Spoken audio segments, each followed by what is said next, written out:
And we're live. Hello, everyone on YouTube. This is Jared from Frost Comics. I did indeed manage to stay away from all the creepy internet people so I could launch the stream. We've got our guests already here, so I'm just going to do a real quick introduction and I'll bring them in. This is the great Isom debate, and great because, well, it's on Frost Comics and we're not that big yet.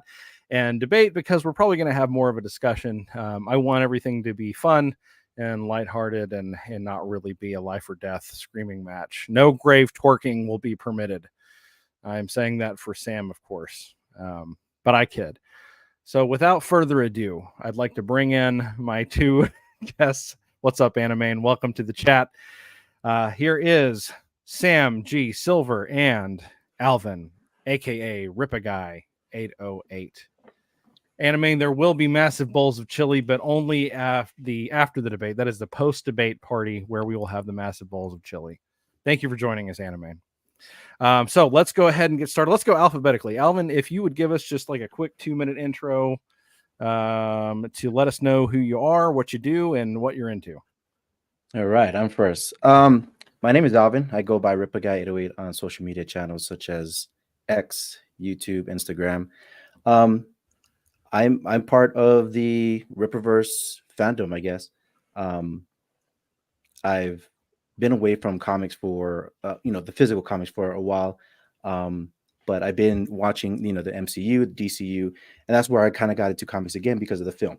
But with Ripaverse, Eric July came out and joined or shared his project, the Ripaverse, and his first book, Isom, that really got me interested in comics again, and that's why I've been following him ever since, buying Isom #2, and also the Alpha Core, which I'm still waiting on my order, but that's soon going to come. I think either tomorrow or Saturday. So I'm looking forward to that very much. But yeah, I love the comics and I love the fandom, and I love talking and hearing about theories and the stories and what everybody likes, and also the art. I think that's a really key part of it, not just stories, but the art is great as well. So that's me in a nutshell. Thank you. All right. Sam, please introduce yourself to the audience as well. Hi, my name's Sam, and I'm just some guy, and I don't like Isom. I mean, I don't really have much of a story behind it. I've been a fan of comics ever since I was a teenager. I worked at a comic book store when I was a teenager. Uh, I fell out of love with comics, as I think a lot of other people did, when they started hiring these like slice of life fan fiction writers. And I've recently kind of gotten back into indie comics, the like stuff you find on like Fund My Comic and Indiegogo. And I read Isom because I heard a lot of people talking about it. Now, I didn't go in reading Isom with like, oh, I want to like hate this. I want to pick this apart. But I was genuinely curious because like everyone was talking about it. So I went in, I read it, and I was like, I can't believe this is like what people are saying that they like, because I will go through obviously the discussion my issues with particularly the writing. But I'm not like a player hater. I think Eric, he seems like a nice guy.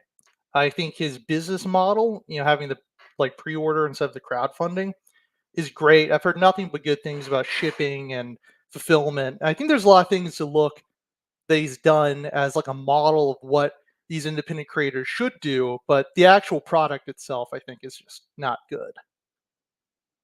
All right, thanks, Sam. That's a great intro from both of you guys. I do want to do a fun ice-breaking question. I'll even participate. What is everyone's favorite part of Isom? My favorite part of Isom 1 is the conclusion to the fight with Santuan. My favorite part of Isom 2 is the brawl at the end with all of the Hell Monkey things. Just because that was like, it came out of nowhere, but it was a lot of fun watching him punch a lot of all that stuff. So that was good. That was my favorite part of Isom, because I do find that amusing, but I also know that everyone can't actually answer that. So that's my answer. Sam, what was your favorite part of Isom? I'm not going to break down from 1 or 2. Okay. Honestly, I can't think of a moment in 1 that I like. In Isom 2, there's like after the flashback he has where the girl dies. I like the conversation he has with the tailor. The tailor's like, "That's why you're quitting? Like, don't you know all these other people you failed to save because you quit?" Because I think that that's like a weak motivation for Isom to quit. But I like that they had a character say that to him, and they didn't just gloss over it. So legitimately, that's you know what, Larry Shungite. That's my favorite part. I like the Larry. He's my favorite character. Like that whole sequence. But no, seriously, it's the Taylor scene. All right. And Alvin, what is your favorite part? And you're on mute, so make sure you unmute that. There you go. Yeah, for sure. So for Isom 1, the very first thing that really got me was the part where Avery went back to Club Merc and he's confronting the security guards for the very first time. He just got there, right? And he pummels this guy's head to the ground, to the cement, like just real quick. And I don't know, I could just imagine that in a film one day, and it just kind of gave me a shock. Like his power, his strength is like really that great. And I was always wondering why he couldn't do that, that quickly with the first time he was fighting in Isom #1. But that really got me. That kind of like excited me a lot. Then Santuan fight came over and things got a little bit more excited after that. But that was the first thing that excited me. And Isom #2 was definitely the fight scene in the cave. That was really action packed. There's so much scenes. Is really a lot of art to kind of analyze in your brain what's really going on. And I think that's kind of what got me excited, because I'm trying to look for what's going on, and this is going here and there, and it kind of gave me a feel of an action type of scene from a movie. And so that's kind of how I imagined it in my mind as I'm reading it. So that's definitely got me more excited for Isom in Isom #2. And that's why I think that's one of the things I think Isom #2 was way better than Isom #1, because I expected a lot more action to begin with. But Isom #1 kind of became this, showcase of all these characters, highlighting first Isom, but then also looking at all these different characters, Alpha Core and things like that. But yeah, those are the two parts that really, really got me excited about when reading the comics for the very first time. Wonderful. We've already accomplished so much. We've already answered what our favorite part of Isom is. I'm going to declare the stream a success, but we do have the discussion portion of the stream. So yeah, probably answering that. It's so funny that that's become a thing. I know.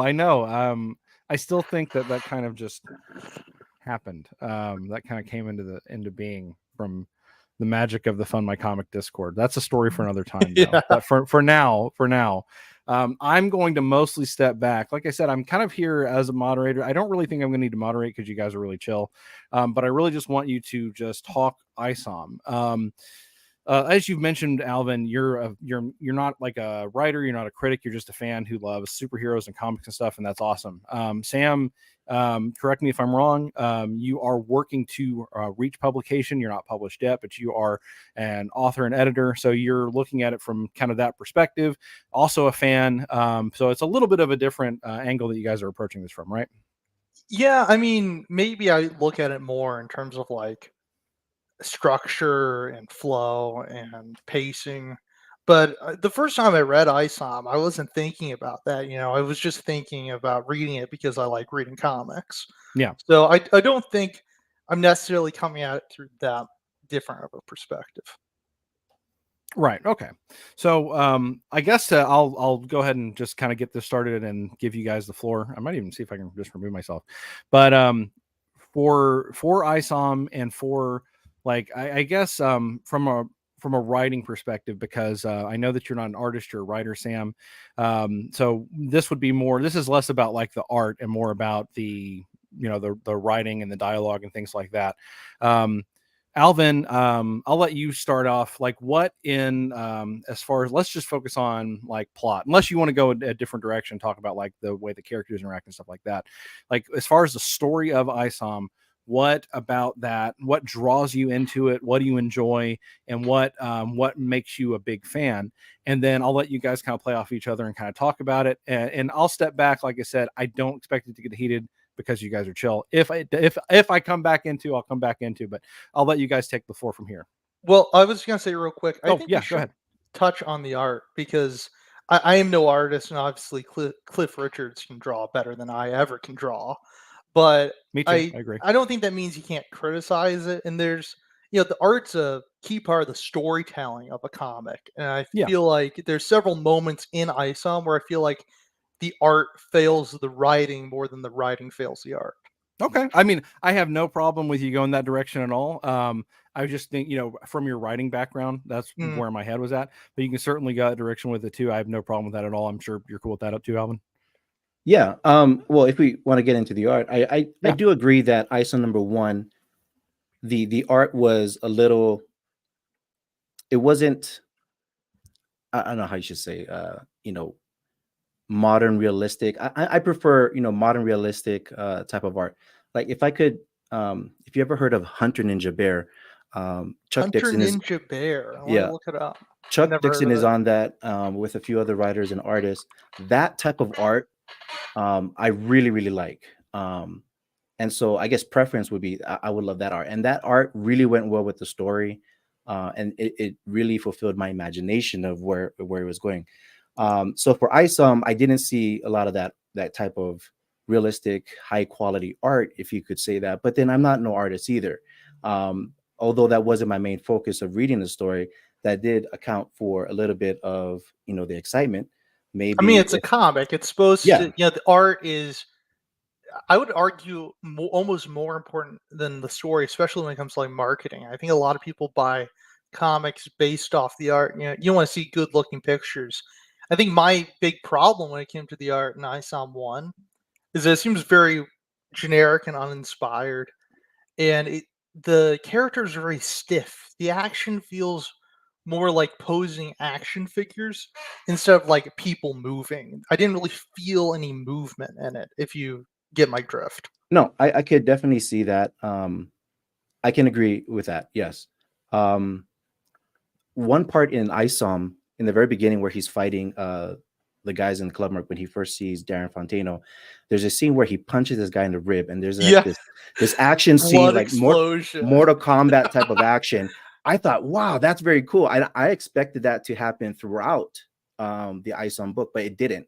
So I wonder if through I could speculate what happened in the development process where he was like, yeah, we're going to go all action. And then all of a sudden it's like, wait, we want to keep this all teen and not really too bloody. And then therefore went away from that later. But here he was done with that page. I'm just speculating here. I mean, I would have just had him redraw it because Isom straight up kills that guy. There's no way you punch a hole through someone's stomach and he survives. I'm looking at it right now. I wonder if there's a way, Jared, if I can send you pictures that you can like put up on screen.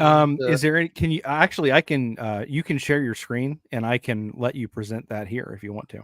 Okay, hold on. Let me make sure I don't have any personal info. Yeah, don't bring up your porn tabs. Like we've clearly, many people have made that mistake. We don't want to do that here. No, make sure my email isn't up or anything like that. Let's see. Where's the share my screen thing? Let's see. Should be down in. Should be a button that says present. Present. Yeah, I believe it's. Yeah, there you go. Share screen. 2 monitors. Yeah, share screen. Can I just do that tab?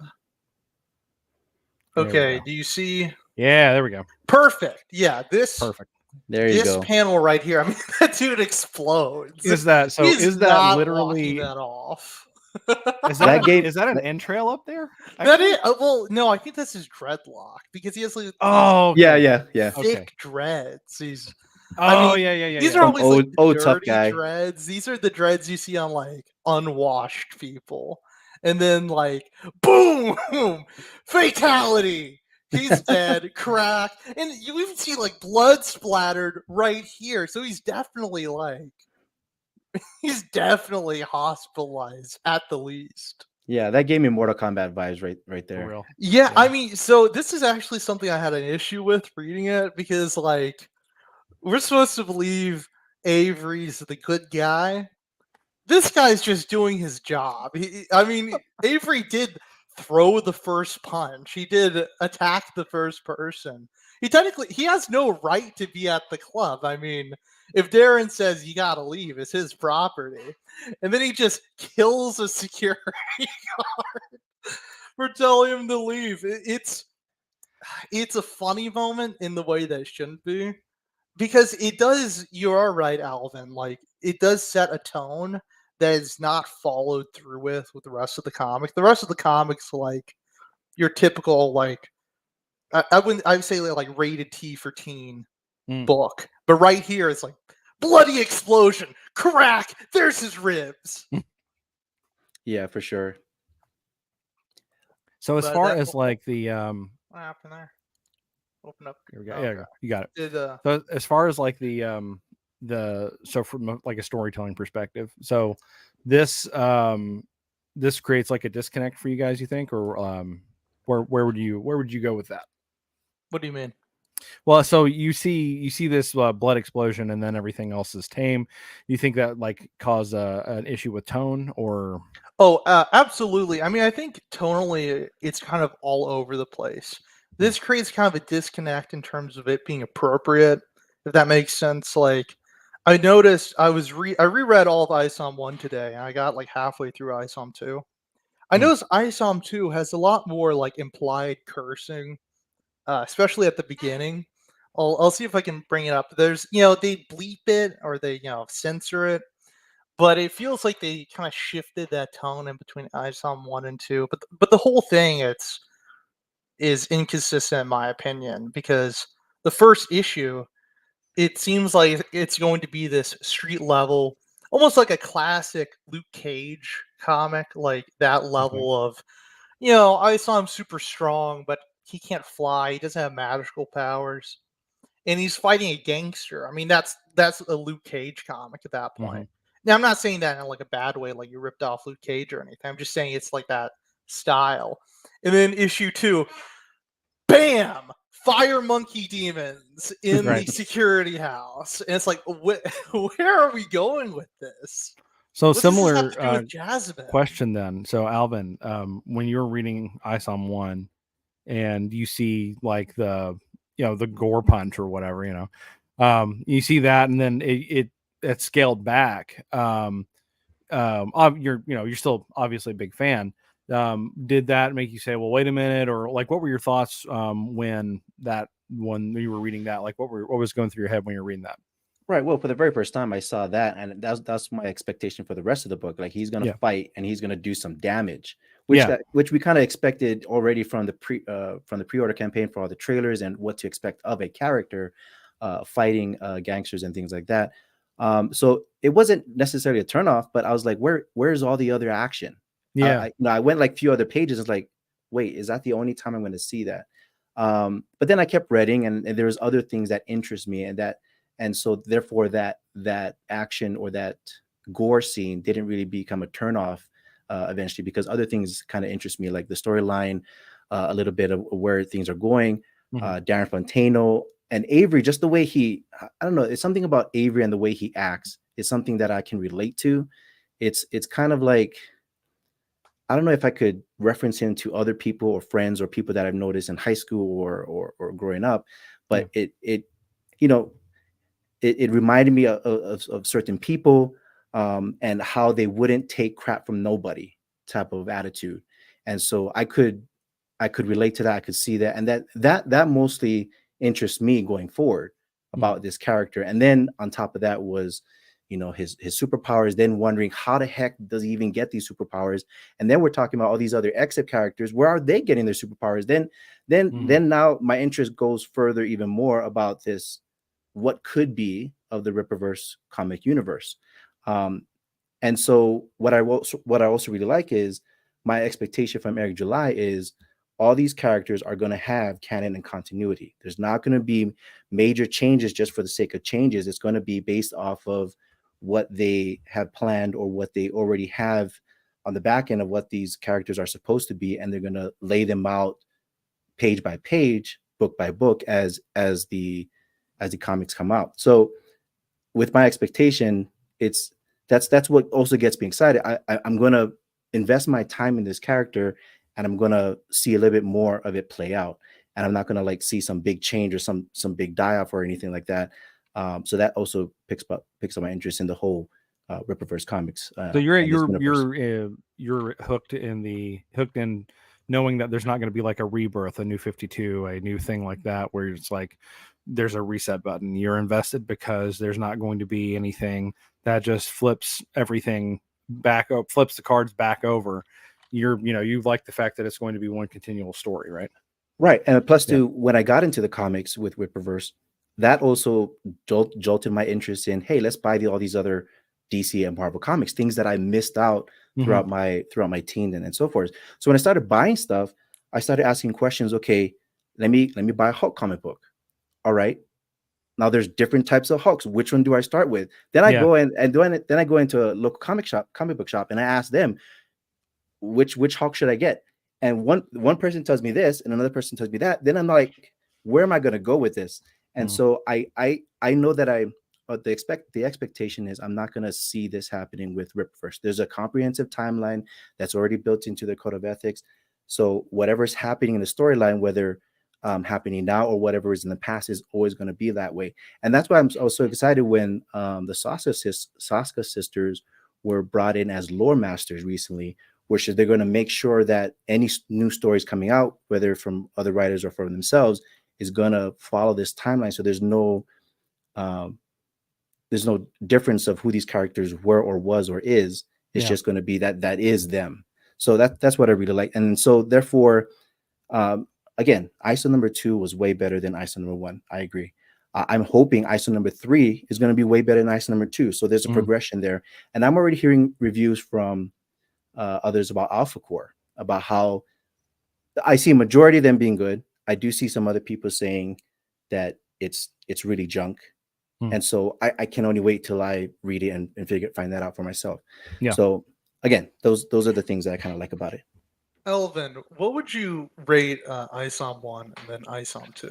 Because I think I actually have a different opinion. I think I like Isom 1 more than Isom 2, and I'll get into the reasons why. But what would you rate like 1 and 2? When you say rating, like a 1 to 10 type of rating? Yeah, 1 to 10 is enough. I've been thinking about this. I really don't have any rating scale, because then if I rate it, then it's going to be based off of other comics books that I've read, and I haven't read that much because, well, at least comic books from the past. But if I could give a rating, I don't know, maybe Isom number 2 is at an 8, and then Isom number 1 is at a 6 or 7 in terms of just overall. Yeah. I wish I do believe that I would have given it a higher rating if the art was up to par with my preference. I mean, that's just preference, right? I want more I mean, it is realistic, but yeah. But like the style is preference. My issues with the art don't really relate much to the style, even though I'm not a fan of the style. I don't like the 3D tracing. But I noticed several art consistencies, or inconsistencies in Isom 1, and I'm reading through Isom 2 to see if I noticed them in Isom 2 as well. But like Isom 1, Jared, I think I sent this to you earlier. The staircase. I'm gonna go back to. I'm sharing my screen. Let me know when you're ready. I'll add it. Yeah. You don't want to stream the whole comic. Let me just see it to the page. I do not know. I don't need a DMCA strike on my channel. Let's do this. I'm good with that. You can only see, which wouldn't. I mean, I wouldn't even complain. I'd be a little right unhappy, there. but I wouldn't complain. All right, ready? Yeah. Here we go. So like this, the staircase on the side of the building is a 3D traced, just regular ass staircase. Like you don't see this staircase on the side of buildings with no railing, with this full bottom. The art strikes me as very lazy. And you know what? I did find an example in Isom 2. I'll just zip up really quick and then go here. And it's pretty soon at the beginning with Altona. We got Altona right here. But right here, this scene, like what is this? Is this her silhouette being colored in like the glass? I don't know what even this panel is supposed to convey. And it just strikes me as like lazy. A lot of the art just seems very lazy to me. There's panels that don't make a lot of sense, like this panel. Like, what is that expression supposed to convey to me? If you're doing a panel with no dialogue, you should be trying to showcase like motion, action, or like emotion. This is the blankest face I could imagine. It's a nothing panel, and it feels like so much of the comic.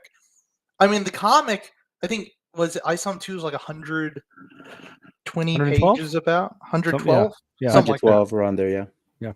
And so much of it are these filler pages. The pacing of the comic is awful. I'm going to go to, my favorite part, Larry Shungite, right here. We get, for one, way too many splash pages in Isom 1 and 2. We have a whole page showing an arena, which is a boring looking arena. Then we're at a wrestling event. You know what I don't see? I don't see any wrestling action. There's not one panel of the previous wrestlers fighting. Nothing like that. Instead, it's Larry Shungite. We don't even see Larry Shungite in here. It's a splash page of people cheering for a guy. And there he comes walking, holding his hands up. He's walking. He's getting into the ring. He's getting into the ring again. The microphone falls down. He's reaching for the mic. He gets the mic. What kind of waste of space is this whole sequence? It's 6 pages where barely anything happens, and what does happen is completely disconnected from the story. It's just whatever what's his name, Lincoln Eusebio, is watching on TV. Like, what's even the purpose of having a sequence like that? Well, so I'm not going to ask you to defend it, Alvin, but what would you Yeah. say, like when you read through that part in Isom 2? What were your thoughts? Yeah, I'm not defending anything, but yeah, absolutely. When I first read that, I was like, wow, we're gonna get into wrestling. Then it just switched over to Lincoln Eusebio there. I felt a little like, what is this for? Right? So that was my first read.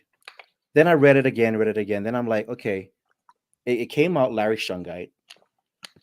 There has to be Shungite. There has to be a reason why he's coming out. And there has to be a reason why Lincoln Eusebio is actually watching this carry out right in his office before he heads out. And so I think we even had discussions, going in some of the streams of Eric July asking what was this. And so, he said, you just got to find out. And, it's very possible this is going to be a big character. Who knows?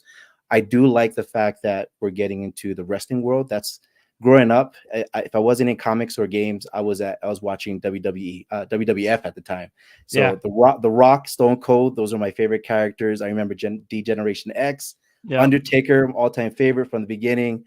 So that kind of gave me some of those vibes, but then because he was just an entrance walking in, carrying the mic, that wasn't enough to get me excited about it, but it just gave me a little realization that this could go the wrestling route in some way. And then if it does, now my head's kind of imagining what would a wrestling Except person look like. And I'm not saying Larry Shungite is the Except. He's probably just a really famous he clearly wrestling he's character. the most powerful character in the book. But I thought, like you, Alvin, I thought, oh, this guy is going to be like super powered. And I thought maybe we'd see super powered wrestling and like some Excepts, that would be instead cool. of being a superhero, we see them doing stuff that no wrestler in real life could do. They're throwing people into the lights at the top or something like that. But I mean, we don't get any wrestling in a wrestling scene.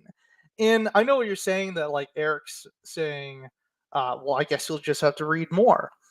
But at what point is that lazy writing where you're not properly setting up or foreshadowing something and paying it off, but you're writing it in a way that just seems completely disconnected to the story? That's a good question. Like, at what actually. point is it like breadcrumbing, and at what point is it just random, almost vignettes of things happening in the middle of the book? Eric has said that it's a 3-part story. Alvin, when he says it's a 3-part story, and when you see something like this, you are, correct me if I'm wrong, you're content to see where it is going.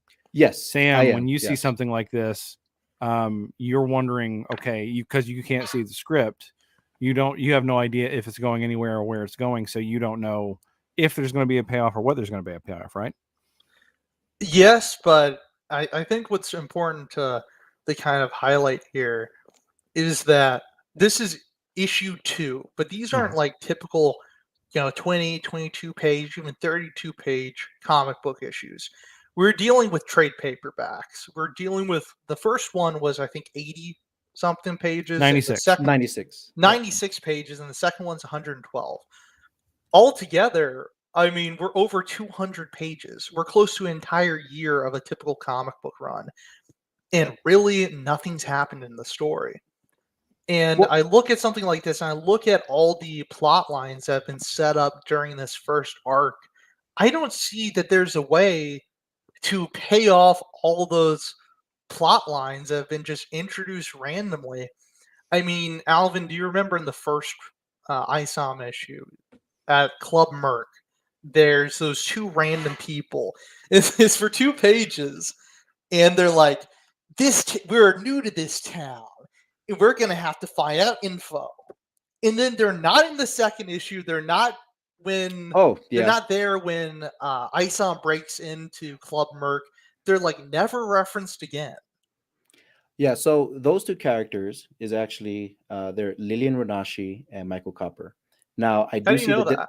I do see the disconnect there, and it was all part of, I guess, Eric's big plan of a first come out with different products. And one of the other products that was in Isom number 1 pre-order campaign was the Dokemon cards, and that was advertised as being trading cards introducing the characters, if not at the time, if not all of them, at least all the characters that were going to be in the book Isom number 1.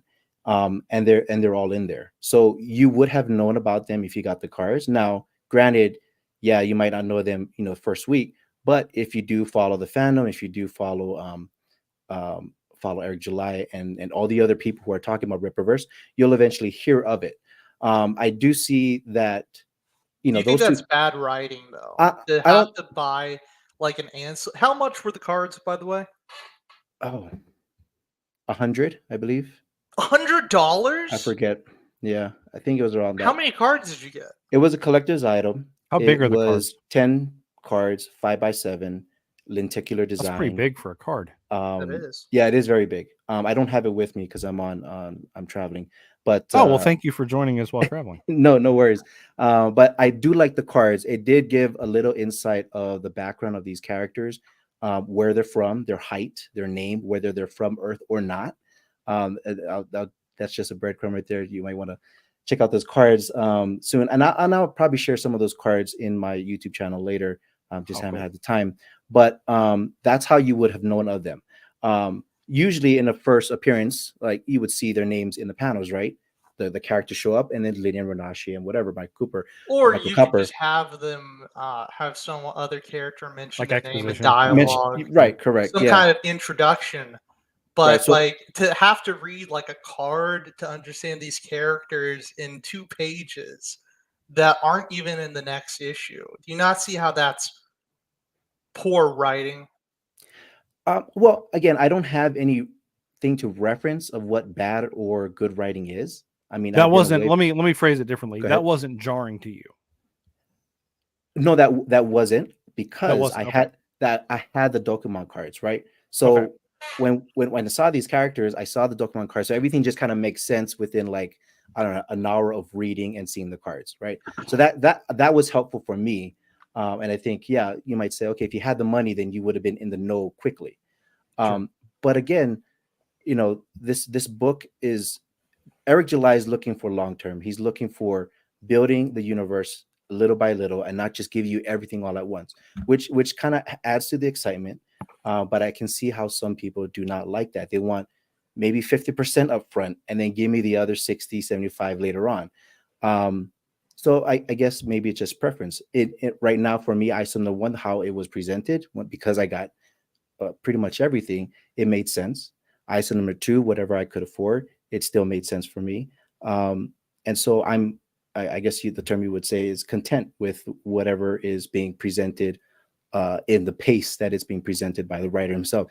And Eric July, he's admitted he's not he hasn't written before, right? So this is his very first comic book writing, and I feel like there was some improvement, just me as a regular reader in Isom #2 in terms of how things flow, because in Isom #1 things went all over the place. Even at the very end, if you remember, Sam, Norfolka was introduced.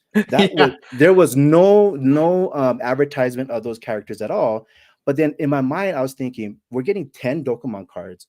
Where are these other, I don't know, 4 or 5 characters coming from? Because we I could say maybe there's 5 characters in this. What are we talking about 10? And so there's the other characters right at the very end, and that excited me a lot as well. Towards the end, I'm like, wow, look at these characters. I'm not just going to expect something that's grounded street level, but I can get excited for something that could be not necessarily supernatural, out of this world, right? These are gods. Extraterrestrial. Yeah, these are gods. So for me, like in the MCU, I love the Thor character, right? Me too. Odin and everything. So that gave me those type of vibes when I saw Norfolk at the very end. So that added to my excitement. So part of me already liking Isom #1, now liking now I like Norfolka. Now I like where this universe is going. Why do you so like I'm going to continue on. Sorry, go ahead. Why do you like Norfolka? Because I remember reading that. I just reread it today, and it's just 2 guys speaking very vaguely about things, as one of them randomly floats and the other one randomly grabs like a bow and arrow. Right. But also, real quick, Jared, can you put up Yeah. my screen share? I just want to highlight this. This gave me such a laugh when I read it. Somewhere near Florida. So it's not in Florida. It's near Florida. So are we talking Alabama or Georgia? It's right outside of Springfield, where the Simpsons live. Yeah. It's in Anytown, USA. Somewhere. I like how it's not somewhere in Florida. It's I know it's like near Florida. You know what? This is something I find so funny. Seeing this panel, I've reread the book multiple times, and I find something new about it. It's a little thing, something I didn't notice. Usually, like these big panels, I just picture it as a big scene, and then I kind of quickly move on. I don't remember seeing that Florida. And now that you bring it up, I'm like, okay, because this whole time I was thinking we're just talking about Flores Park. Now you're showing me this panel. I'm like, dang, I missed it. We're not just talking about Flores Park. There's except characters or just these other godly beings in Florida. Not in Florida, near Florida. Somewhere near Florida, right? Near Florida, okay, so it could be, somewhere near Florida. What's his Georgia, name? Michael Copper in the Dokemon cards. He's from Central Tennessee, so I knew of that. I never. So Central Tennessee. Now I'm thinking about where are these characters from? Where could other scenes in other future comic books take place, whether in a different state, different country. So we're not just sticking to just Flores Park. And I think that's or also Earth, really, right? Because there are allusions to like aliens and everything, right? In the Dokemon cards, Yaira is talked about by Dokemon as if I forget the words, either not being of this world or is not of this world or not from this world. So it's very possible she's from another planet. And that's why I think she's older than we think. She looks like, I don't know, a 20-year-old, but could be she looks like a busted up 45-year-old, if you ask me. 100 or 1,000 years old. I just realized, if you do look at my channel, there is some discussion I have with some of the Ripaverse fans Facebook group, and we do go through the Dokemon cards. So Sam, if that could help you in understanding the characters a little bit more. I know you're kind of like, why can't I just get this in the book? Well, but here, I'll let you in on a secret. I have read the Dokemon cards. I looked at them online. My problem with it is that I don't think, as a reader, you should need to read like a trading card to get the context of who these characters are in the story. I think that if you're a competent writer, the reader should be able to understand the character's place in the story based off that alone. It's like saying that to understand a comic, you need to read it's the same thing. You need to read a trading card. That's not a comic. That's not the story. It's like a little character bio on something that's sold for a very high price tag that I would reckon to say most comic book readers would be unwilling to pay $100 for something that's not a comic book to understand a comic book. No, I agree. I agree. It was advertised as a collector's item. I think his intention was just kind of giving you a little glimpse of these characters, a little extra of what could be told of these characters. That's kind of how I got it. I don't believe that. I mean, well, we'll find out, but I don't believe that the information you find in the Dokkan cards will only be in those Dokkan cards, and we won't ever see them in a comic in the future. Like there's some scenes even mentioned of Santuan dragging a tank, like literally dragging a tank. It's mentioned in the Dokkan cards. So I don't think that's Oh, that's not cool. ever going to be in a comic. I think that's just kind of like giving you a glimpse of, how powerful this person is, and we might see him do that in a comic. A little flashback of I believe it's a flashback of him of showing his powers. So probably doing some war military event.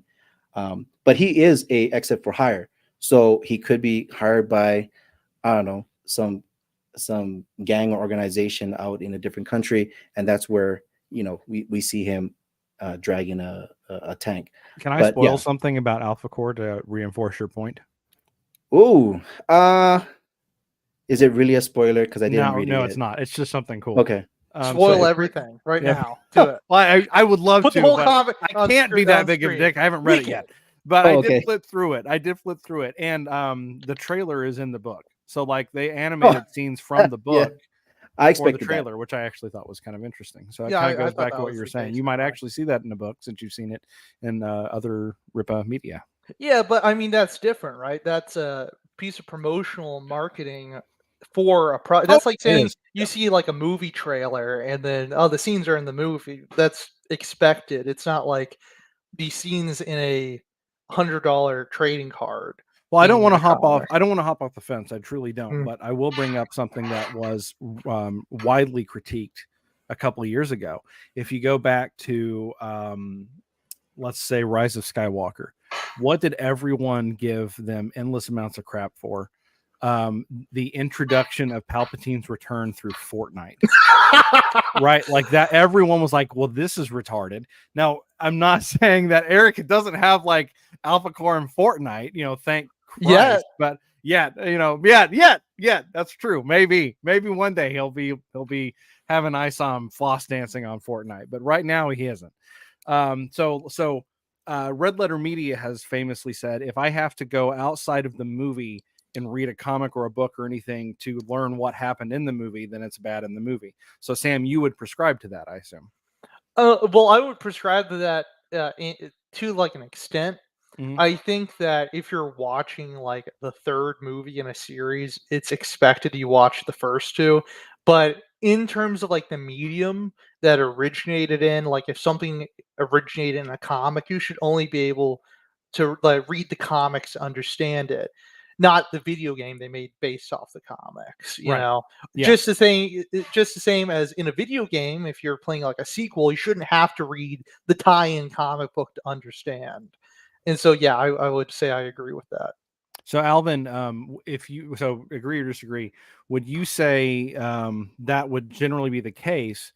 But where you would perhaps differ would be, you would say, well, the cards aren't necessary; they're extra. You will get the story eventually. The cards are just if you want it early, or how would you look at that? Yeah, I view the Dokkan cards as something extra. I mean, even the Marvel cards and DC cards that are selling, as a collector's item now, I believe those are extra. I believe that the comic books is where the actual lore, the actual story exists in its entirety, in its accuracy. So, yeah, I just feel like it's something extra. Okay, well, then I shouldn't need to get the cards to understand who these characters are. I mean, the fact that they have, say, Michael Copper and Lillian Ronashi, like I shouldn't have. I should only have to read Isom to understand who those characters are in context of the story. And what I was bringing up a little while ago is that like we have 3 issues for the uh, ill-advised story arc or whatever it's called. I don't see how all the plot lines set up throughout Isom 1 and 2 get paid off in that 3rd issue. Even though it's probably going to be like 120 pages, they've have like 20 plots, and not only should you not have to buy like cards that go along with it, you also shouldn't have to buy the other series of comics to understand. Like, I don't think the Lillian Ronashi or Michael Copper story should have to be in another comic, because then I wonder, like, why is it in Isom in the first place and not just introduced in the comic it's relevant in? Well, I took the Michael and Lillian thing as something that is part of the storyline, right?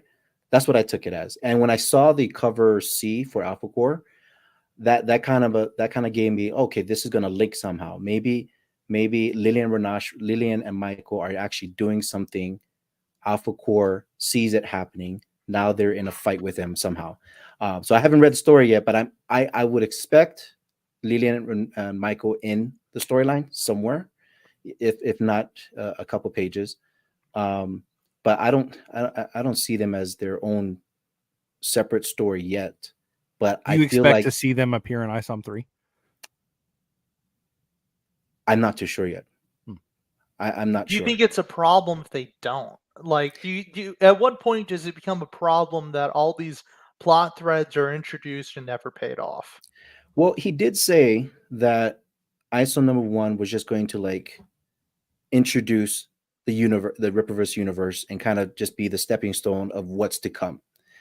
He's done that even before ISO #1 came out. He still he still is with that. I feel like ISO #1, even though not done as a typical story one for a new character, it was a good foundational book representing of what Rippaverse comics universe could become. And then now I'm just waiting as a reader, where is this going to continue on? We already had the Yara books coming out. Everybody was excited about that. She showed up, gave us a little glimpse of what she could do, and the connection between how her and Isom met. So that, I think that was key, because that could lead to where Yara and Isom are going to meet up again later. What do you think of that meeting where they're both flying through the air and happen to collide with each other? I thought that was, I think that was interesting. Mm. What was the storyline like? Didn't she say? Oh no, So They I'll both actually go assumed to that it the real other quick. person had been sent by somebody else. by to get somebody there. else, right? Yeah. And then she's just like, no, and then I'm gonna get rid of you, and throws him on top of the car, and that's the end of it, right? And then I felt like that was a little glimpse of her powers, and I want to see more. Then the Yara #1 cover book came out. Now it's all these ice powers, and that's what I want to see more of, and I hope it comes to fruition in ISO #1. And I think that is the case, because a lot of us were asking for some action. We got some of that action in ISO #2, and I think that was exciting. I expect a lot of action in Alpha Core, and I've already seen some of the reviews that there are, and I would expect the same for Yara when it comes So out as well. I'm gonna mention something about the meeting between Isom and Yair here. He goes, "Let me guess. He hired you to clean up." Why would he say that? He just collided with a random woman in the air after Well, being thrown okay. out the club. Why would he be looking at her and being like, "Oh, he hired you to clean up"? Well, if you go back to where Santuan comes in, Darren calls him his elite. He talks about, oh, you hiring excepts now. So I Yeah, think but that's it's just a not like continuation she of, punches her or yeah, she punches him. They just happen to collide and then they both crash on the ground. And it doesn't look like she's did anything to him prior. And yet he's just assuming she's like it's a weird line. And I think that brings me to something else. And I'll let you finish your point, but I do want to introduce this point. Is that the dialogue in both issues is wildly like robotic and unnatural sounding. But go on. um, well, going to that, I think the dialogue for Eric, I mean not Eric, Avery, Might as well be. Yeah. for Avery is, that's how he is. I feel like rather than critique the dialogue of, okay, this is not how a natural person would speak, not every person speaks the same. You know, Yeah, but Avery, every person in the comic speaks the same. That's like an issue I have. Everyone has same speak. And I'll get into a few examples of that, but go on. but that's how I took it, as if the way Avery speaks, that's how he is as a character. The way he reacts to certain situations where he's like, no, he's not going to talk back down to me. I'm going to get back at him. Um, I think there's more to that. So I believe the dialogue in Isom #1, where this thing where he's fighting Santuan for the second time, I think that was a little much. I felt like they were trying to tell what excepts are, more than they should in in a Oh, pre-fight. like an exposition dump. Yeah. That felt a little weird. So, but then I can get why he did that, because everybody, I haven't heard of the term except before Ripaverse. So No, I think that's his word for metahuman, which is what DC uses for that. Or Yeah. mutant DC in calls it Marvel. metahuman. Yeah. but yeah, so I mean, yeah, a good introduction there is a quick introduction, I guess, is key. But that that seemed a little out of place. But yeah, It does. And I honestly don't think it's needed because I kind of liked that they were just saying accept earlier. Hmm. And to go on to one of your points, Alvin, is so you kind of like the speculation of like, oh, well, like what's this that they introduce? How's this going to come into play? And I think having like the accept, the doctors mention it, just people mention it here and there. I got from the context of what they were talking about that that's the word for superpowered people. To Hmm. me, all of that was like ruined when I saw this. I'm like, do you really have to spell it out that much in a place where it makes like no sense? It's like they're about to throw hands, and he's like, "Do you know the etymology of this word? Before I beat your ass, let's talk about it." It's like, what a I bizarre place for it. I I do think that in most likely in Eric's development process, because he did share that he would expect some readers who were some customers of the Rippaverse were going to be first time comic book readers. Mhm. So maybe he put this in there just to help that out. I'm not too sure. I could speculate. But yeah, that part was a little out of place. I feel. I think what's more pressing than that specific example is, and the point that I was trying to make by putting it up here, is that Santuan essentially talks the same way that Isom does, and Darren talks the same way that Isom does, and Altona talks the same way that Isom does. I know what you say, like people can, in a comic book, can speak with antiquated words or a different speech pattern, but I feel like all the characters in Isom, with two exceptions, one of them being Vassie, the niece, and the Denise. other, funnily enough, being Larry Shungite, all speak like someone's idea of how a smart person talks. And so they all like wax poetically about random things. And I can show you this example, which is, of course, Santuan doing it. The whole book is full of Isom doing it, or Avery. And then if I go up, let me go to the next issue real quick. This is so long. That's such a long book. If I go down here, we can see Lincoln Eusebio doing it, where he's like, in casual conversation, I remember you bringing up the fact that you knew it. Like, that's not how like a casual conversation goes. You would just say, uh, you said you knew him or something like that. But every character talks like this. Even if I scroll up to when they're in the elevator and the coworker goes, like, though I've never seen you this way, I know what stress looks like. Is this about the merger? Do you see how this dialogue feels like very stilted? It feels very, there's too many words, if that makes sense. It's not a snappy, like how people talk in conversation. And like a key thing that writers are always told, if you're writing dialogue, read it out loud to yourself. So like if I write a script, I always read the dialogue out to myself to see, is that like how a person would actually talk, or does it sound weird? Do you agree with that, Alvin? What do you think of that? Your mention of everybody sounding the same, I don't see that. Maybe that's just me. I don't see that. I Who do do you think feel has their unique voice? I do feel like there are times a lot of dialogue. Like one example is in Isom number 2, where Isom is talking to Bloodruth in the castle. There is a lot of dialogue in there, and then I felt a little lost in the conversation of what's really going on. Jeez Louise. So I feel that could have been improved, but at the same time, to get through it, I read it slow, that part, to kind of really understand what she meant by dimensions, whether this is a portal or traveling somewhere else. So I had to read that slowly. So something like that, I think that can be improved on for sure. But in terms of everybody sounding the same, I feel like Avery sounds unique to the other characters. Is there, and maybe this is pressing you too much, but like an example that you can think of him having his own voice? That makes sense. I feel like he does. I feel like he has his own character. I mean, no one's going into a fight the way he does.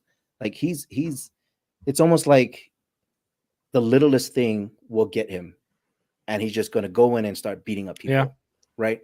I don't see that coming from Santuan. I feel like Santuan is like, give me the money and I'll kill whoever you want, or I'll beat up whoever you want. Otherwise, I feel like if you give him money to volunteer at Red Cross, I think he will. You know, that's what I feel like that Santuan character is, and the way that's the comic I want to read next. But Santuan at the food bank. That's right. So you know, that's just an example of how I feel that they're a little different. But I could understand what you're saying about the dialogue, where it can be a little much and it might feel a little bit unnatural. But for now, in my mind, I'm feeling like, okay, let's continue on to see where these characters go, and whether or not the writer, whether it be Eric or anybody else, is just putting information just to put information, not really building a character. But again, I do take this with the knowledge of knowing that Eric is writing and learning at the same time. So I feel like he's not going to be writing like a professional, but I feel like he is improving. That's why I feel Isom number 2 is way better of a story sequence than Isom number 1. And are you showing the castle there because people talked about the castle as well? Oh, well, I was just going to ask you a question. Do you think this is a beer stein? Everyone thinks I was wondering about that. Yeah, some people said beer it looked like a beer stein. stein. And we know it has to be traced, so we gotta find the original 3D object it's based on. I think it's. I admittedly don't have a lot of experience with beer steins, but it looks like it could be. I think it's like those ones with the flip caps, you know. Yeah, I mean, it would have to be, like, right? Oktoberfest or something like that. Yeah, actually, I was actually like. To go off of the last point that you guys were talking about. I'm very eager to see, like, how the fans, like how you, Alvin, and how other people in the groups, like, because this is what's truly unique. Like, I'm writing a comic, Sam's writing a comic. We know a lot of people who are writing comics. We're writing a comic, right? But like, you've got Eric's writing a comic, and he's also employed Chuck Dixon. He's also employed Mike Barron. He's also employed the sisters. So like, you have 5 people that are working on 4 books. So I'm actually eager to see like what develops within your fandom, like what preferences people have. Like you specifically, Alvin, are you going to pick up Alpha Core and you're like, this is the greatest shit I've ever read. Isom is trash compared to this masterpiece. This is amazing. Like, are you going to be like that? Are other people going to be like that? Is someone going to be like, Gooding is my boy? You know, like that's what I'm wondering about within the fandom, because that's really never been done within like independent comics. It's usually just a dude, and Eric is not a dude. He is a dude with a warehouse and 5 other people, you know, that are all writing different stuff. So it's going to be interesting to see how that develops. Mike Barron's on another. Mike Barron's doing Gooding, right? Well, no, he's doing 2 series. Gooding's Oh, he's doing the one 2? that- yeah, Gooding's the one they announced, and they're gonna announce his other one. I mean, that dude Oh, writes shit. I don't know how many hundreds of that dude. I feel like every week there's a Man. new Indiegogo campaign from him. Seriously. Mike's He's got a it figured out. workhorse. I gotta follow him more. I never noticed that he's writing a lot of books. I've seen some of his Yeah. Yeah, his Florida recent Man books. is Florida on Man, right? Yeah. Fund My Yeah. Comic right now. Everyone check it out. Absolutely. Okay, cool. Check out Florida Man. I do feel Yeah. like I'm like going back to your point. I do feel like I might like Alpha Core more than Isom. Yeah. We'll find that out. But yes, we do see in the fandom a lot of people are some groups are going to this character or another. Like for instance, the one that Mike Barron is doing, Gooding, Yeah. right? A lot of people like him. And Eric has been talking about that, and that's why he went ahead and pushed forward for a story for that. But I don't have an interest in him, so and that's okay. I might Are you I going might to pick gonna up get the it? book?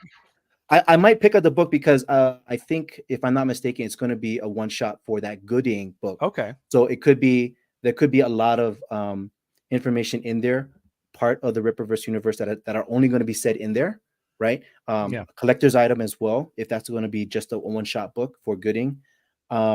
So that's why I'll buy it. And plus two, I'm a fan, so I really want to keep. If I ever went back in Marvel, right, from the very first books, whatever, then I would have picked those up and be a collector ever since until now. 1939. But I want to do that for the Rippaverse. I feel like this is something I just really want to follow, invest in, and the story is gonna be protected. The timeline is gonna be as it is and not change just for the sake of changing. And I like that about that. So therefore, me investing time, getting the books and talking about it and collecting it is going to be worth my time and effort to do so. And that's what I like about it. And that's why I'm going to keep following it, even though there might be some books or characters that I may not like, such as not necessarily not like, just not really interested in, such as Gooding. You'll be you like, so for instance, you might be, maybe you really will love Alpha Core and you really love Isom. Maybe the Yaira book doesn't do it for you, so you're not going to follow Yaira, but you're going to stick with the other two, for instance, right? Well, I like Yaira. Yaira was, other than when Isom came out, Isom 1, and Yaira was showing up in the artwork, I really went towards her. I don't know, because her look does it for you. I don't know. I guess the female power, and what she can do Yaira. to, like, I don't know, just that. I don't know. I guess it's female vibe, guys liking girls, whatever, blah blah blah. But she just has this very powerful vibe that I'm hoping to learn more of, and Right. and I feel like she is more powerful than Isom. I feel like she could be more. Well, she powerful choked than him onto Alpha a car, so right. So yeah, therefore, he's probably like, right. because she's like more powerful than all Are you these saying guys. the Ripaverse is man. woke now? The girls are beating up the men. It's gone woke. He's sold out already. But I do like Yaira, so that's why I'm going to pick up Yaira as well when she comes out. Well, we've gone about an hour. I know that you guys both plan on going about an hour. So if I can do more if he's up. Alvin, how long can you go tonight? Or you need to hop off here? Maybe another 10 or 20. Okay. Sam, you got more questions, or Jared, you got what you guys got? Well, it's not so I much do questions, have it's one like just question I did open want to ask you guys, discussion, but I don't kinda. want to dominate a whole lot of it with it. I actually, and maybe we could spend the next, however long you guys want to. I'm curious, and I mentioned this to you guys when we were setting everything up.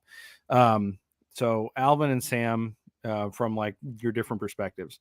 So Alvin, what would Isom 3, what would it need to fail to do for you to think that Isom 3 didn't live up to what Isom 1 and 2 were setting up for you? And then after he answers, Sam, in the same way, what do you need to see from Isom 3 for you to say, this is well written, at least this one, and maybe even as far as it tied up 1 and 2. So Alvin, you can go first. So your question was, what will it do? What will it take for Isom number 3 to be a failure to me? For you, well, not necessarily a failure, but what would disappoint you?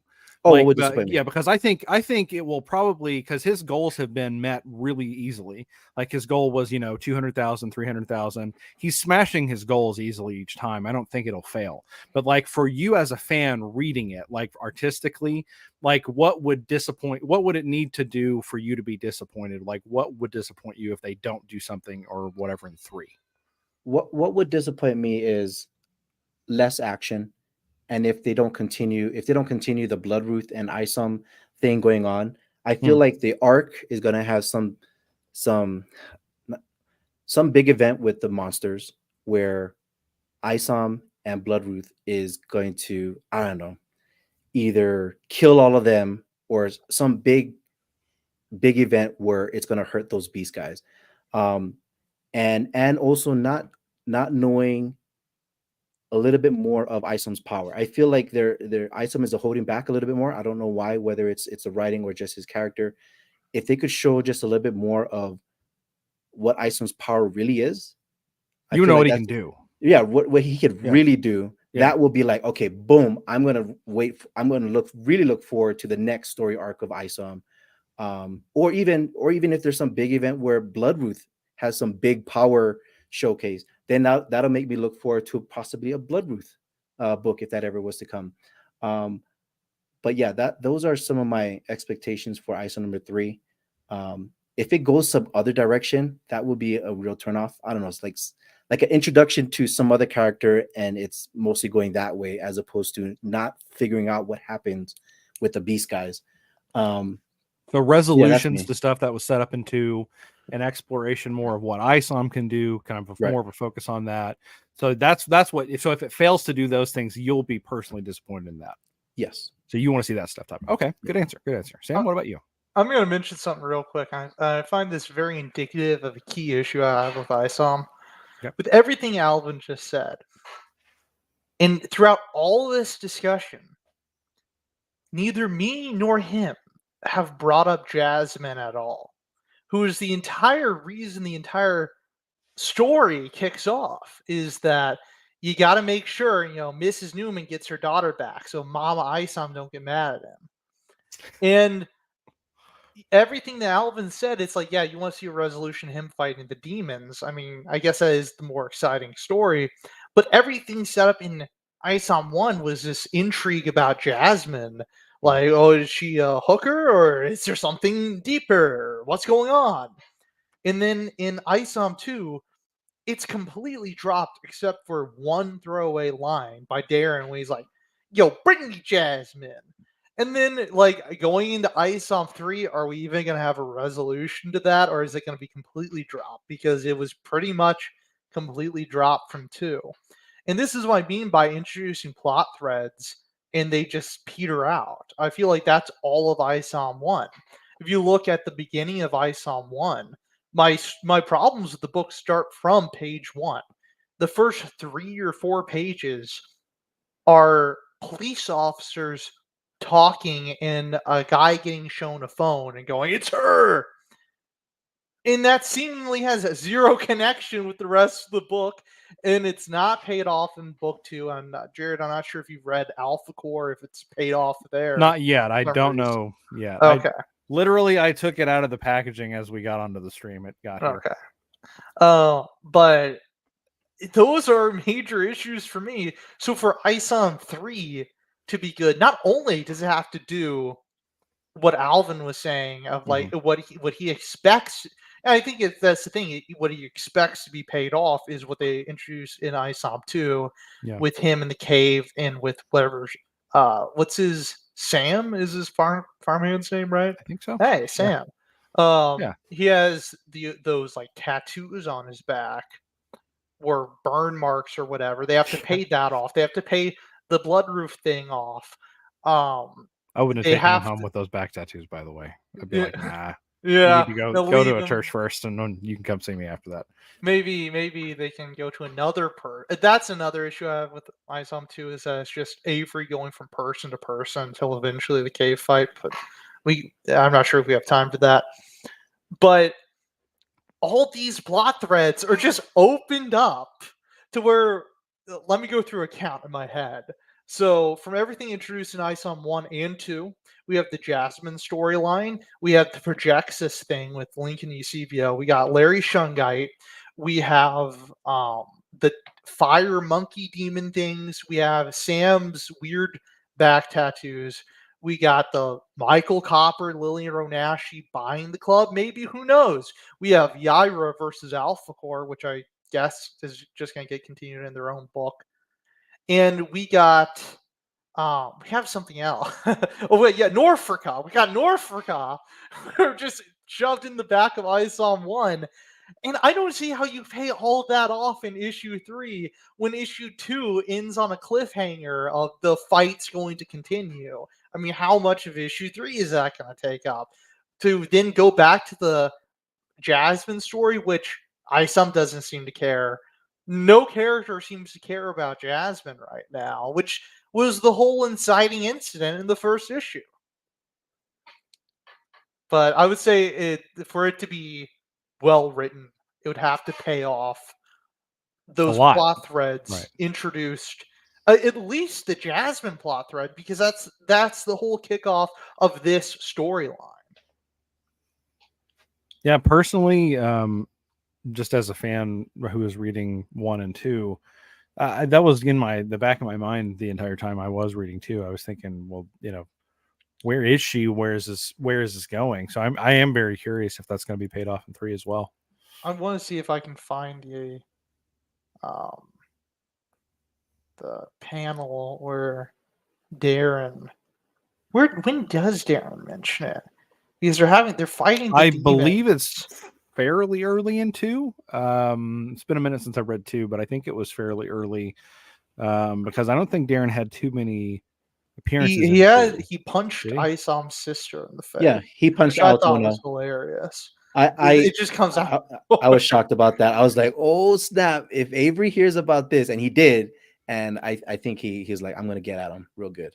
So we'll see. But he doesn't do that. He gets totally sidetracked, and then he's told that what's his face, his farmhand was abducted by demons, and in probably the funniest move of the entire book, instead of going immediately to save his best friend from demons, he goes, "Man, I got a nap real quick." Isom is doing superhero work the way that I play RPGs. He's doing all the side quests right now. Yeah. But yeah, anyway, I have it on the screen share. The singular mention of Jasmine is just make sure Jasmine makes it back to my office ASAP. To me, that is not properly following through with any of the story set up in Isom 1 right there. That's just a throwaway line. I think to me, it seems like Eric was writing this book and thought to himself, like after he wrote it, like, oh man, Jasmine, I forgot. Hold on, where can I put this in? Because it doesn't really follow anything that he says before. Doesn't connect to what Avery did in the whole story.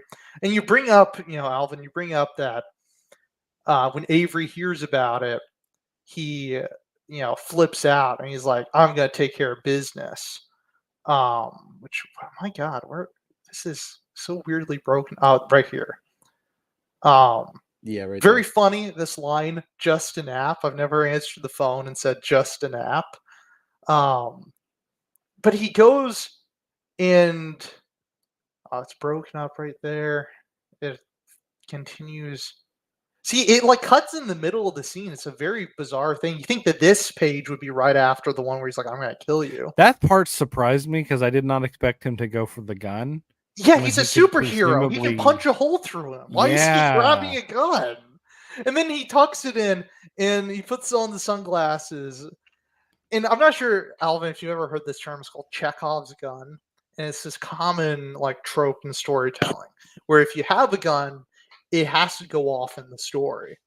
And so we see him, he gets the gun, he makes sure it's loaded, he puts it in his pocket, puts on the sunglasses, and oh no, we don't see him do anything with the gun. It doesn't come up later because he's not going to be even carrying the gun when he's dressed like Isom. So it's just like a random scene. And so I know you're like, oh, he really needed to take care of business with Darren. And I would have liked to have seen that because for me, the stakes set up in issue 1, I like a lot more than the stakes set up in issue 2.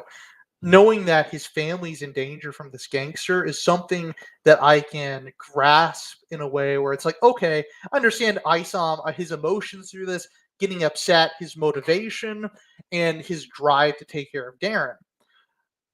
I don't know. Like, what are the stakes here with the demons? It's so it goes from something grounded of like someone threatening your family to a dragon fighting a bunch of fire monkeys. And it's like what we go from a kind of state of the story where I see where it's going, and I can almost say you could probably redeem the story where it's like he takes care of Darren, and because of that, because he saves his family, he wants to go save other people. To to something that's like almost incomprehensible of like what's even happening. They're in a cave with with a ton of demons. What does this have to do with anything set up in the first issue? I do feel one thing I want to mention about this. I do feel like Sam, even though he's a character that's not Oh, you're much talking about in the there, character. Okay. Sam, I feel like Sam is Yeah. is considered a family to is considered family to Avery in some way, and for Avery to go be above and beyond with these beasts, like literally they mentioned that there's a colony of beasts, and Avery is like, let's go for it. Bloodruth, go and find Sam, and I'll take care of these guys, or distract him, whatever. He's putting his life on the line for this person, and that could be um a lead up to some other story in the future about who the Sam character is and what he's really about. Sam is, I believe, I mean, he's taking care of the farm when he's not there, right? So, but I feel like they did stuff together when Avery was a superhero before he retired. So that's what I got out of the whole big scene with the monsters and everything. He was doing it to save his friend and even considered a family member who is Sam. Oh, Um, okay. Well, let's go with that for a minute. Um, uh, so I don't know about you, but if one of my best friends, one of my family members, were abducted by interdimensional demons, my first reaction after I'm told of where someone who can help that person is not to drive back to my house, take a nap, work out, get a package at my door. Do you not see how this is like a bizarre scene of instead of going immediately to Bloodruth's Beerstein Castle, he takes a nap and works out. Like, if I found out my best friend was captured by interdimensional fire demons, I'd be like, oh, so we need to save him immediately, not do this whole scene. I have a theory now that you bring it up, because we love to come up with theories, us people in the fandom. What if this is part of Avery's power or weakness, where he exerts so much strength and energy that it just bogs him down and he has to take a rest? I don't know. That could be a reason, and it comes to a point where he knows he's going to faint, or whatever that may be. That's a theory I might have. Now that you bring up how this whole sequence of events doesn't really pan out, right, as a real true superhero character with enormous strength, but we don't even know I'm not even Isom's talking weak. about strength. I'm I talking about mean, like character. I'm talking right, about like yeah, if but he's even motivated to save his family, that should be his number one priority. And I know what you mean by like maybe he needs to rest, but then in the next panel he's he's working out. I mean, it just doesn't seem congruent with whatever is with his current goal, which is to save Sam. Like this right. seems like the last thing that should happen, and he should be going directly to Bloodruth's castle. Did it scroll back up? Did he just rip that gate off its hinges? Yeah. Damn, boy, homeboy's strong. Yep. So another theory I have with Avery is, when he met up with Santuan, and Santuan kind of really got the best of him, right? He took Avery out through him. Avery was weak compared to Santuan at that moment. Then when he met up with Santuan again, he overpowered Santuan. I don't know if at the same level or a little bit more easily than before, right? And so looking at this, I wonder if rest, now that I'm theorizing this live, right, in real time, I'm wondering if rest has to do with him recovering from all the exertion of energy that his body somehow has. And then in order to actually get powerful, he needs to actually do something with his body, whether it be exercise, whether it be jumping, whether it be lifting weights, whatever it may be, to actually produce that strength that his body needs to do something like rip open a cage or a gate, to be prepared for whatever lies at that castle. Because I'm pretty sure he's going to expect the worst, right? He's not going to expect someone to just say, hey, come to my castle, let's have some coffee. He's going to expect some enemy, someone powerful to come after him. So he has to prepare. So Well, actually, I think he I'm would theorizing expect to be welcomed in, because that's where Gooding told him to go. He didn't say like this person won't help you. He just said, check out my friend over in those mountains in the castle, and she can help. Well, you're both welcome to have coffee at my castle whenever you come to visit. Your beer sign castle. Yeah, absolutely. One thing that I do want to mention about that is, I don't see how that works with what happened in Isom 1. I mean, if Avery guy's, ass handed to him the first time, that is presumably he didn't really exert himself that much prior, at least not any more than he did the other time beating up the guards. And at the beginning of the story, we see him working out with a punching bag. So I don't really see how that's any different from after he gets hospitalized and gets out and fights. Maybe he's And like a then one Saiyan. thing that I will He gets mention, beat up and he comes back stronger. what did you say? Maybe he's like a Super Saiyan, like Dragon Ball. He gets beat up and he comes back stronger. has to get beat up, right? Maybe that could be something, but then I don't really see how that relates to the rest in issue 2. But I do want to bring up, you did bring up the fight with the Santwan, and there's this wall. He looks, he gets onto the wall. He launches off the wall. And then Santwan goes into the same wall after they launched off. And then Or all of a another wall. sudden there's people everywhere in cars. Isn't it a surrounding wall? I'm What just do you mean thinking out loud. surrounding wall? Scroll I'm up just- a bit. I'm Let's just see. wondering if it could be just another wall. It's just, we should just see one wall. He jumps up on one Are they wall. are they between buildings? Where are they in and out? Where are they? It appears to be an alley, because so they're in a parking lot. Okay. Well, they're in a parking lot in this scene, and then he grabs him, he throws him down, and then he's in front of this wall. So we see this is like the wall behind them. So I That don't looks think like it's the same one. Yeah. No, it's not the same one. Look, see, that's tall and that has bricks, and that's a lot shorter, and looks like that's a wall on top of it. But then he, like I said, he like launches off, and then he crashes into the same wall, and then suddenly there's people and cars around. Oh, and it's no, like a tiny that's street. that's why I'm thinking about this. In the trailer for Isom number 2, they animate that scene, and I believe in that there's the wall that is almost like a square wall with an opening on one of the other sides. I think that's where I'm getting that. Oh, another so wall you're saying that they crash through? Okay, so you're saying that this is a wall. He crashes through a different wall through here, and then this is the other side of that wall. Yeah, check out the Isom number 2 trailer. They animate that specific scene, and I believe when he's out of Doesn't the look wall, like a square wall. yeah, when he's out of the wall, it's here. almost like a square, and then one opening on this, yeah, something like that. See, but this doesn't look like there'd be a square wall around it. I'm trying to look. I'll probably No, watch the trailer after this again. I Yeah. take your word for it that that's what the trailer is.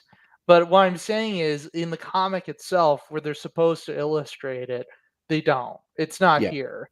And Okay. to me, that's a big problem I have, because it's like following the action right here, it doesn't even make that much sense. It just feels like it comes out of nowhere. And It does also, look how like does he it's- launch? Yeah, it does look like it's a little hard to follow. How does he launch from here like that? Well, I mean, it's again shows he's got to have insane strength because he jammed his toes into the freaking. Don't you know that must hurt? You brick. must have And to buy that's stuff with that's focused strength too. Like he's intently saying, "I'm going to just at least get to the wall, but the rest of my energy is going to come when I push off of it." So what? he has some control. You know what I mean? Like if he had powerful legs, he probably would have just pummeled through that wall right away. But he You know what I And mean? he Like used enough to he'd penetrate use it, but enough, not go right? To through just it. Yeah, yeah, I guess. exactly. Yeah. I just thought I stubbed his toe really bad. Well, I mean, I guess he couldn't ever stub his toe, could he? Wait a Because he would minute. just The cops snap are holding through. up a black guy in a hoodie. Oh. Uh-oh, Eric's getting canceled again. He's got Rip Eric. he's got oh man, what did he have? What did what did he have? You remember that George Zimmerman Skittles? Did he have Skittles in his Oh pocket? yeah. I think in tea, Yeah, but it's been a while. That's an old one. yeah, that is a deep cut. And then Very he deep. jumps up, and they're like, "If he could fly," but he doesn't fly right here. He's No, just that's an jumping. interesting one. When I saw that, I felt like the cops, their knowledge of accepts are people that fly. And I think their vision of accepts would first come from Alpha Core because they work with them. But here's again, what's her Sant Juan name? can't fly, and they know who Sant Juan is. Right, but Ingrid is it Ingrid? Yeah, Ingrid can't fly, so she's part of the Alpha Core. And now I'm thinking, why haven't the cops ever seen her not fly? But I think their initial knowledge is accept beings. You know, They you can just fly. brought up a very good point about Ingrid. So she can't fly. She's going like this. She's punching, and then she gets blasted. Why would she do that if she can't fly? Well, probably because she knows Brian will catch her. Because he does. I don't know. But they're a team, right? That is a trusting team. Oh let me tell no. you The other that. thing in the Dokemon cards, I believe that's how she travels with the whips. I forget where With it's the whip. mentioned. Oh, like Right. in Jared, Like did you ever she's see Wonder web Woman swings? 1984? I don't know if it's West Wings or she pushes off the whips to get up, but She like it Oh. is a form of energy. like Yeah. Tarzan's. Yeah. Oh, okay. But yeah, she does that too, Okay. Yara. hmm Okay. And then one final thing I just have to point out, and this is something I noted. For one, this splash page of just Avery Waters. This is a real boom moment. A guy walking out of the building. I want to know what the cube is. Me too. That is what is this mystery cube on the side of Is the it an building? air conditioner? No, I don't think so. It doesn't look like an air conditioner. I thought it was a light, but it's not centered above the door. And it's always here. Whenever you look at the building, there's this cube here. And then also the building's for some reason shorter right here than it is right here. But what is that cube?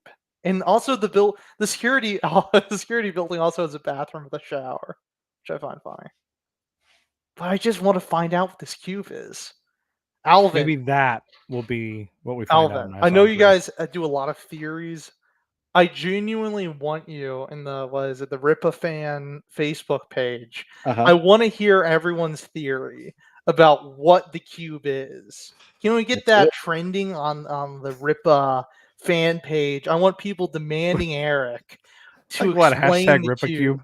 Yeah, what is the hashtag Rippa cube? Because Okay. it almost looks like it has control over Isom right here. It's looming over him. Control over him. Yeah, he worships The real cube. Isom is actually in the cube. That's just a robot. that he Avery's like a controls. tiny little like alien person, and he exists in the cube. That's why he didn't make the team, the freshman team. That's I was thinking another like the body doubles that Fury used to use in the comics, right? Oh yeah, life model. yeah, the decoys, life model decoys. Yeah. What I love right here is in our first year of high school, you and I competed for roster spots on the freshman team. Of what sport? Who will ever know? It's the team. It's just the freshman team. Volleyball. There's We so both know it's and it's volleyball. a pickleball. Yeah. It's like a really it's the curling team. It's the curling team. Yeah. In Texas, obviously. Yeah, So yeah, with all the well, you don't know what Texas includes now. It's his own country. that's I mean, I can true. tell you, I don't know any giant mountains around Texas like this. They're everywhere around Flores Park, but Wow. Well, I guess we should go ahead and wrap up there. It's been about an hour and a half, and that's about all the time that I can probably steal from you guys. I very, very much appreciate everyone being here. I'm going to put your channel in the description, Alvin. I don't have it in there yet because I was kind of rushing to throw the description up, but I'll have it up there for sure. Please, absolutely, by all means, go ahead and promote yourself, tell people where they can find you and what you do, and shout out anyone you want to shout out to wrap up. Go ahead, Sam. Or is it me? Well, you can look at my YouTube channel. It's Larry Shungite Fanatic 777, and my X account is the real Larry Shungite 777. And you can check those out. Yeah, Give him a follow. I'm at rippaguy808 on YouTube, Instagram, and X. And as I mentioned, as we talked about previously, the Dokemon cards, I do have a video there where we talk about that with the Ripaverse, with the Ripaverse fans Facebook group. So if you haven't seen the cards, take a look at the video so you can get in the know of these characters and get a little insight of what they could do and who they really are. Can we expect an Alpha Core review soon? Oh yes, for sure. Okay. As soon as I get some time, and I'll put up some more videos of different characters. I do have a video about Lilian Renashi and Michael Copper to talk about them because many of the fans didn't know who they were, even in cover C. So hopefully that video, as I put that up, will help enlighten some people of where these characters, who these characters are, and that they were actually in Isom #1. So some people may have missed that. Alvin, I have one last just quick question. You said the Dokemon cards were $100. Just personally, do you feel like it was worth that money to get the Dokemon cards, or do you feel like it wasn't enough? Well, it is a collector's item. They're no longer selling it. So hence the high price, I believe, at the time. I'm okay with it. Okay. I believe that the next set of Dokemon cards, which are coming out during the Yara campaign, which he has said, will be cheaper. I'm assuming that's because the comics have been cheaper, and he's looking towards making future products cheaper as well. I would hope that the Dokemon cards are cheaper as well. Not 100, I don't know, 75, 60, somewhere around there. But if it's the same quality, lenticular design, those are great. Yeah, that's what I'm expecting. All righty. Excellent. Well, thank you very much, gentlemen. Once again, Alvin, you are welcome on this channel anytime. Sam, you are welcome on this channel anytime to talk about anything, not just Isom related. So thank you once again, guys. I hope you have a wonderful night and a great weekend, and I appreciate your time so much tonight. Thank you again. All right. Thanks. Thanks, guys. Bye.